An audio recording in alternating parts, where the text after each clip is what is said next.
السلام علیکم ورحمۃ اللہ وبرکاتہ۔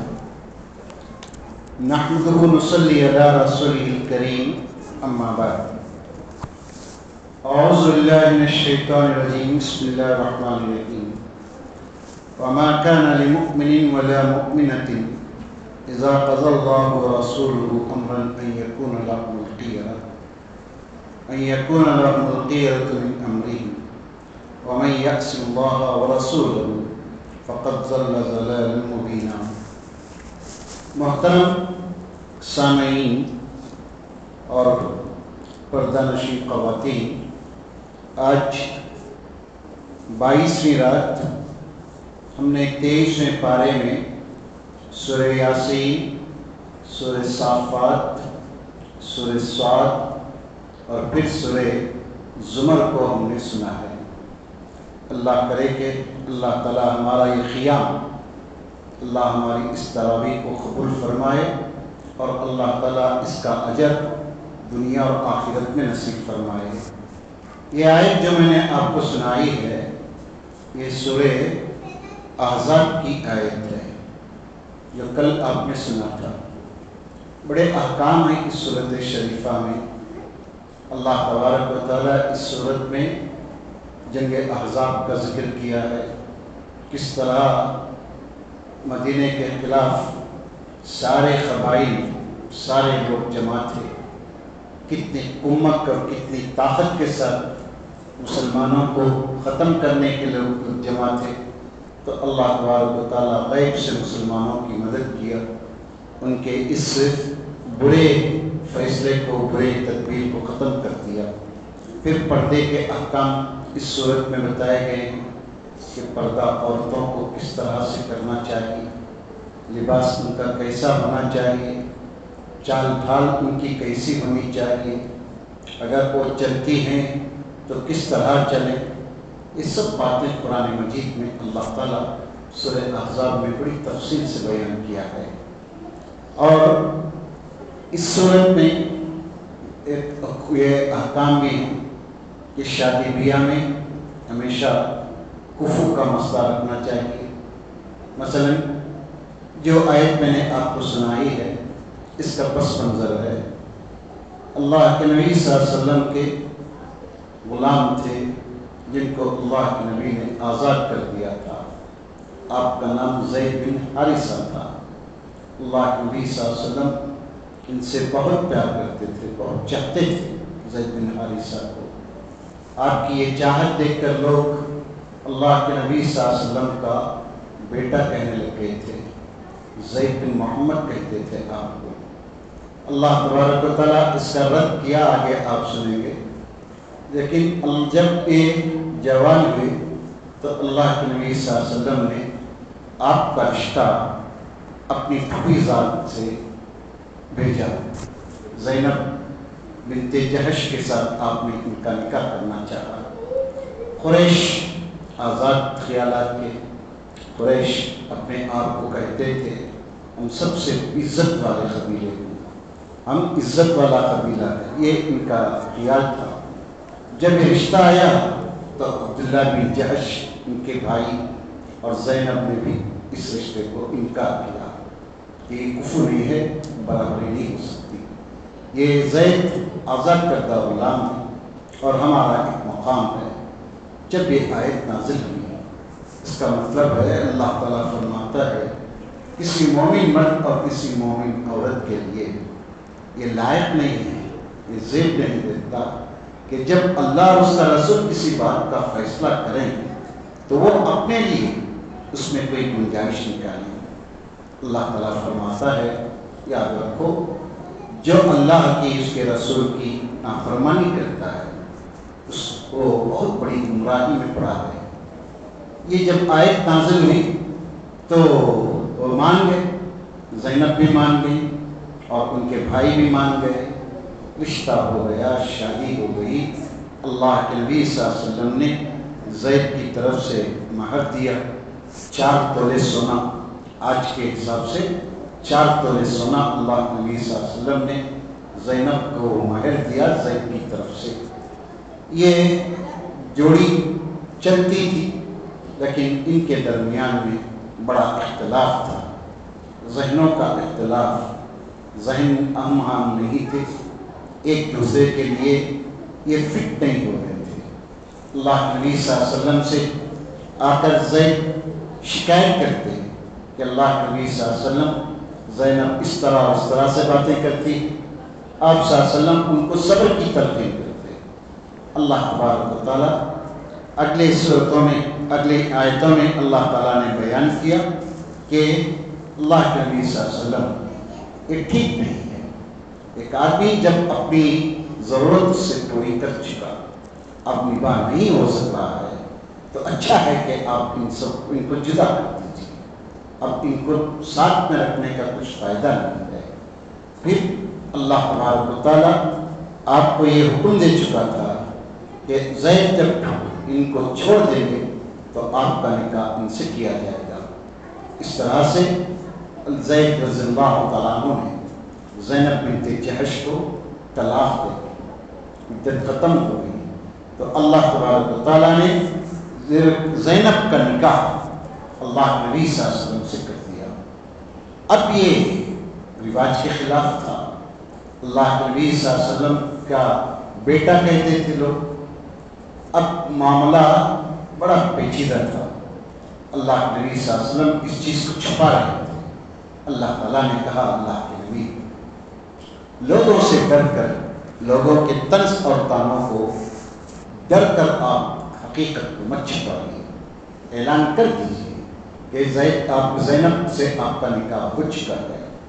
دراصل اللہ تبارک و تعالیٰ اس کام کے ذریعے سے عربوں کی زمانے جاہلیت کی قسم کو توڑنا چاہتا تھا۔ عرب کے لوگ متبنہ کو، لے پالک بچے کو اپنا بیٹا مانتے تھے اور اس کی بیوی کو اپنی حقیقی بہو مانتے تھے، جبکہ یہ درست نہیں ہے۔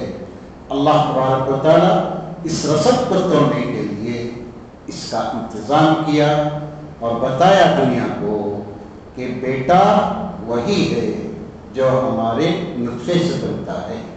کسی کے اڈاپٹ کرنے سے، کسی بچی کو ہم اپنے بچی کہہ کر پال لینے سے وہ بیٹی نہیں ہو سکتی، اور کوئی لڑکا کوئی آدمی لاولد بچے کو پال لیتا ہے تو وہ بچہ نہیں، اس کا بیٹا نہیں ہو سکتا۔ اس لیے اللہ تبارک و تعالیٰ اس رسم کو توڑ دیا۔ زینب کہا کرتی تھی اپنے امہات المومنین کے درمیان میں، اپنی سوکنوں کے درمیان میں، دیکھو تمہارا نکاح تو تمہارے ماں باپ نے کیا ہے، میرا نکاح اللہ تبارک و تعالیٰ نے کیا ہے، یعنی اللہ کے حکم سے میرا نکاح ہوا ہے۔ اس طرح فخر زینب بنت جحش کیا کرتی تھی۔ اس ایک آیت مومن مرد اور مومن عورت کے لیے زیب نہیں دیتا کہ جب اللہ اس کا رسول کوئی فیصلہ کریں تو اس کے خلاف کریں۔ یہ ہماری ساری زندگی میں لاگو ہوتا ہے۔ ہمارا نفس ایک چاہتا ہے، ہمارا دل ایک کام کرنا چاہتا ہے، جبکہ شریعت اس کی اجازت نہیں دیتی۔ اگر ہم نفس کی چلیں گے تو پھر وہ آیت یاد رکھیے، ہم نے اپنے نفس کو معبود بنا لیا ہے۔ شریعت پر چلتے ہیں تو اللہ تعالیٰ کا فضل اور اس کی مہربانی ہم پر ہوگی۔ کئی معاملات ہیں، خاص طور پر شادی بیاہ میں تو دنیا بھر کی ایسی چیزیں ہیں، عورتوں کے درمیان میں ایسی غلط رسمیں ہیں۔ بچی بالغ ہوتی ہے تو اس وقت رسم، جب وہ مہندی کی رسم، سگائی کی رسم، نسبت کی رسم، وہ شکرانے کی رسم، جماگی کی رسم، یہ کیا کیا منہ دکھائی کی رسم، اتنی رسمیں ہمارے معاشرے میں پل رہی ہیں۔ ایک غریب کا جنازہ اٹھ جاتا ہے شادی میں۔ اسلام بہت آسانی، آپ کو معلوم ہے زینب یہ ولیمہ کیسے ہوا؟ سب کے دوشوں کو اللہ کے نبی نے جمع کیا اور کھا کر کہا کہ چلو میرا ولیمہ ہو گیا۔ یہ ہمارا اسلام اتنا سمپل ہے۔ آپ کو معلوم ہے ایک بار اللہ کے نبی صلی اللہ علیہ وسلم کے پاس ایک صحابی آئے، جلبی ایسا ان کا نام ہے، وہ آ کر اللہ کے نبی سے کہتے ہیں اللہ کے نبی میرا نکاح کرا دیجیے۔ آپ نے پوچھا کیا نکاح ہوا ہے؟ کہا کہ میرے جیسے آدمی کو کون نکاح دیتا ہے اللہ کے نبی؟ کون بیٹی دے گا؟ میں نے کہا اتنی ایسی بات نہیں، جاؤ تم فلاں صحابی کے جا کر سلام کہو اور کہو کہ میں اس کام سے تمہارے پاس بھیجا ہوں۔ وہ گئے، وہاں بیچارے بڑے امید دے کر سلام کیے، خیر خیریت ہوئی، بتانے کا آنے کا مقصد انہوں نے پوچھا تو کہا کہ اللہ کے نبی نے مجھے اپنی آپ کی بیٹی کا رشتہ مانگا ہے۔ وہ نیچے اوپر دیکھ کر کہا کہ تم ایسے آدمی کو ہم اپنی بیٹی دیں گے؟ کہا کہ نہیں، یہ نہیں ہو سکتا، جاؤ۔ بچی دیندار تھی، دین دے کے بچیوں کو دین سکھانے کا فائدہ۔ بچی نے کہا ابا جان اب کیا کر رہے ہیں؟ آنے والے کو مت دیکھیے کس نے بھیجا آپ کے پاس، اس کو دیکھیے، اللہ کے نبی بھیج رہے ہیں رشتہ، اس میں خیر و برکت ہوگی۔ ابا جان آپ اللہ اور اس کے رسول کی نافرمانی کر رہے ہیں، ٹھیک نہیں ہے۔ تو بیٹی نے باپ کو بچا لیا اللہ کی نافرمانی سے، رسول کی مخالفت سے۔ پھر وہ گئے اللہ کے نبی سے معافی مانگے، پھر یہ رشتہ ہوا۔ اللہ کے نبی صلی اللہ علیہ وسلم نے اتنی برکت کی دعا کی اس جوڑے کے لیے۔ روایتوں میں آتا ہے، اگر سچ صحیح ہے تو مدینہ طیبہ میں سب سے زیادہ ضیافت ان کے گھر میں ہوتی تھی، اتنا مال اور اتنی برکت ہوئی۔ جب وہ کسی جنگ میں شہید ہوئے تو اللہ نبی صلی اللہ علیہ وسلم نے ان کی تجہیز و تکفین میں بنفس نفیس شرکت کرے۔ بتانا مقصد یہ ہے کہ ہم اپنی زندگی میں بہت سارے ایسے کام کر دیتے ہیں جو ہمارا نفس چاہتا ہے، غلط ہے۔ اگر حلال و حرام کا معاملہ ہے، سنت و بدعت کا معاملہ ہے تو ہمیشہ یاد رکھیے ہم کو اللہ کے رسول، اللہ کا حکم کیا ہے، اس کو مقدم رکھتے ہیں تو زندگی میں خیر و برکت ہوتی ہے۔ اور ایک بات یہ، اور ہمیشہ رشتے جوڑتے ہو کفو کا مسئلہ دیکھنا چاہیے۔ ایک آدمی جھوپڑ پٹی میں رہنے والا، مڈل کلاس کا آدمی بڑے ٹونگر گھرانوں میں شادی کرے گا تو ظاہر بات ہے وہ کھٹ پٹ ہوگی، اونچ نیچ کا مسئلہ ہوگا ہے۔ ہم اپنے لیول کے آدمی کو دیکھیں تاکہ ہماری بچی سکون سے رہ سکے، تاکہ ہمارے بچے کی اس کے سسرال میں عزت باقی رہے۔ یہ لالچ انسان کی حرص، ہمارے بچے کو اتنا ملے گا، ہمارا آنے والی بہو اتنا سونا لائے گی، یہ لائے گی، وہ لائے گی، یہ آپ کے بیٹے کو آپ دراصل ذلیل کر رہے ہیں۔ مائیں بہنیں اچھی طرح ذہنوں میں رکھیں، وہ جوڑے بہت کامیاب ہوتے ہیں جو دین کی بنیاد پر ہوتے ہیں۔ آپ نے کیا فرمایا؟ لڑکی کی شادی 4 باتیں دیکھ کر کی جاتی ہے، 1 اس کا نسب، 2 اس کا جمال، 3 اس کی دولت، 4 اس کی دین۔ اللہ کے نبی نے فرمایا فَاصْبِرْ بِذَاتِ الدِّینِ تَرِبَتْ يَدَاکَ، اللہ کے بندے تو زندگی میں سکون چاہتا ہے تو دیندار لڑکی سے شادی کر۔ دیکھ لیجیے آپ جتنے دنیا پرست خواتین ہیں ان کے گھروں کا حال، نہ شوہروں کو چین، نہ ان کے بچوں کو سکون، نہ گھر میں راحت ہے۔ ہاں دیندار خاتون جس گھر میں ہے وہ گھر جنت کا نمونہ ہے۔ فقر فاقے پر اتفاق کرتی ہے عورت، اور شوہر کو بیجا مطالبات کر کے پریشان نہیں کرتی۔ برحال یہ تعلیم تھی اس میں۔ پھر اللہ تبارک و تعالیٰ اس میں یہ بتایا ہے ما کان محمد ابا احد من رجالکم ولکن رسول اللہ وخاتم النبیین وکان اللہ بکل شیء علیما۔ اللہ کہتا ہے کہ لوگوں تم زید بن محمد کہتے ہو، اللہ تعالیٰ کہتا ہے تم اگر زید کیا کسی کے باپ کا نام نہیں جانتے تو تم اس کا نام لے کر پکارو، بس یہ کافی ہے۔ کسی کے باپ کی طرف، باپ کو نام کو چھوڑ کر دوسرے کی طرف نسبت کرنا غلط ہے، یاد رکھیے۔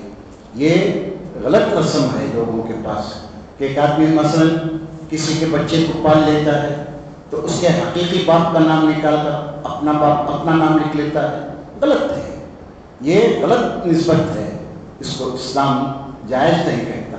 یہاں بھی اللہ تبارک و تعالیٰ دنیا والوں کے بتا رہا ہے لوگوں محمد یہ ہمارے نبی تم میں سے کسی مرد کے باپ نہیں ہیں۔ آپ کو 4 بیٹے دیا اللہ تعالیٰ، حضرت خدیجہ سے اللہ کے نبی صلی اللہ علیہ وسلم کو قاسم، عبداللہ، طاہر ہوئے، 3 بیٹے حضرت خدیجہ رضی اللہ تعالیٰ عنہ سے ہوئے، ماریہ قبطیہ رضی اللہ تعالیٰ عنہ سے ابراہیم پیدا ہوئے رضی اللہ تعالیٰ عنہ۔ چاروں بچے اللہ تبارک و تعالیٰ لڑکوں کو چھوٹی سی عمر میں ہی اللہ تعالیٰ وفات دے دیا۔ یہ مصلحت اللہ بہتر جانتا ہے، اس لیے اللہ کہہ رہا ہے خبردار کسی باپ، کسی مرد کا لڑکے کا باپ نہیں ہے محمد۔ محمد ما کان ابا احد من رجالکم، کیا ہے آپ؟ رسول اللہ کے پیغمبر ہیں اور خاتم النبی بھی، آپ پر نبوت ختم ہو گئی ہے۔ آج دنیا میں اتنا بڑا فساد ہے ختم نبوت کا، اتنے فسادات، اتنا عقیدوں کو بگاڑ رہے لوگ۔ اچھی طرح سے یاد رکھیے، اللہ کے نبی صلی اللہ علیہ وسلم نے فرمایا کہ میں خاتم النبیون ہوں، میرے بعد کوئی نبی آنے والا نہیں ہے، مجھے آخری نبی اور رسول بنا کر اللہ بھیجا۔ آپ صلی اللہ علیہ وسلم اپنی مثال بیان کرتے ہیں، میری مثال ایسی ہے کہ ایک آدمی نے عالیشان محل بنایا، لوگ آ کر دیکھنے لگے، پھر وہ لوگ گھوم پھر کر دیکھتے اور ایک جگہ خالی ہے، وہ خالی جگہ اللہ کے نبی صلی اللہ علیہ وسلم فرماتے ہیں، لوگوں نے پوچھا یہ کیا خالی جگہ ہے؟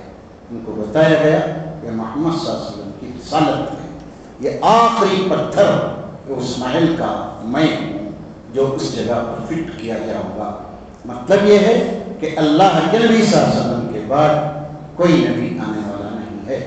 جھوٹی نبوت کے دعوے ہمارے بھارت میں بہت چل رہے ہیں، بہت پرویزیت کے، کوئی حدیث کا انکار کرنے والا ہے، کوئی کیا قرآن اہل القرآن بن گئے ہیں، کوئی نبوت کے دعوے کر رہے ہیں۔ یہ اللہ کے نبی صلی اللہ علیہ وسلم کے دور میں بھی یہ سب چیزیں ہوئی، اللہ تبارک و تعالیٰ ان سب چیزوں کا رد کیا ہے۔ پھر ہم کو یہ بات بتائی گئی ہے کہ ہمیں اس صورت میں اس بات کی تاکید کی گئی ہے کہ ہم اپنے معاشرے میں ہمیشہ یاد رکھیے، معاشرے میں امن چاہتے ہیں، قرآن کے طریقے پر چلیں گے۔ اس میں بتایا گیا اللہ کے نبی صلی اللہ علیہ وسلم کے پاس لوگ آتے، امہات المومنین سے بات کرتے، امہات المومنین جواب دیتے، تو عمر رضی اللہ تعالیٰ عنہ کو یہ بات بالکل پسند نہیں آتی تھی، پردے کا حکم کے لیے اللہ کے نبی صلی اللہ علیہ وسلم سے مطالبہ کرتے تھے۔ اللہ تعالیٰ پردے کی آیت نازل کیا، کہا کہ امہات المومنین جب کسی غیر مرد سے تم بات کرو تو لچک سے اپنے لہجے میں نرمی پیدا کر کے بات مت کرو، سختی کے ساتھ بات کرو، تاکہ سننے والا سامنے آپ کے بارے میں اپنے دل میں شیطانیت پیدا نہ کرے، نفاق اور وہ محبت کی کلی اس کے دل میں بیج نہ بونے پائے۔ تلخ لہجے میں بات کرو تاکہ اس کو معلوم ہو کہ آپ عفت اور عفیفہ ہیں، پاک دامن خاتون ہیں۔ ایک ادب یہ بتایا، دوست و احباب کھانے پر جاتے ہیں، چائے پر جاتے ہیں، کھانے پینے کے بعد گھروں میں بیٹھ کر گپے لڑاتے ہیں، وقت ضائع کرتے ہیں۔ اللہ تعالیٰ نے کہا غلط طریقہ ہے، نبی شرماتے ہیں تم کو بتانے سے، تم کھانے کے بعد اٹھ کر چلے جاؤ، یہ گھر والوں کے لیے راحت ہے۔ یہ سب چیزیں اللہ تبارک و تعالیٰ قرآن مجید میں بیان کیا ہے۔ آفت ہے ہمارے معاشرے کی، قرآن کو چھوڑ کر ہم امن، تہذیب، تمدن غیروں سے سیکھنا چاہتے ہیں، جس وجہ سے ہر طرف ہمارے لیے ذلت، رسوائی اور پریشانی ہے۔ اللہ سے دعا کریں اللہ مجھے آپ کو، سارے مسلمانوں کو قرآنی احکام پر چلنے کی توفیق عطا فرمائے، ہمارے بچوں کو اللہ تعالیٰ شریعت کے مطابق اپنی زندگیوں کو گزارنے کی سعادت نصیب فرمائے۔